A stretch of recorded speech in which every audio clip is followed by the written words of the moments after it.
pretty strong words there from the guy who used to run the British Army.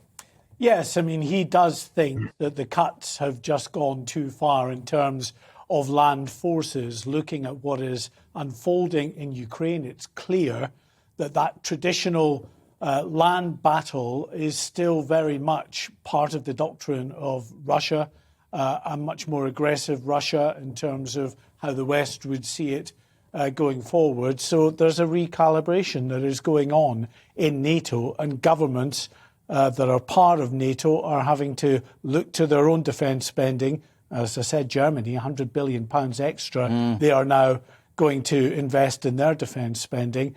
Will Britain follow suit? It's an age-old issue, isn't it? I've got a quote for you here that I'm sure you'll appreciate. It's from way back in 1969 from the then Defence Secretary Dennis Healey. Remember him? I remember him.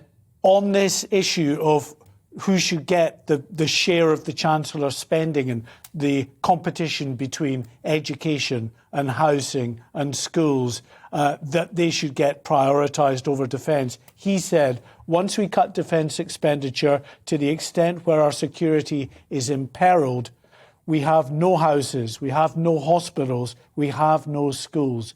We have a heap of cinders.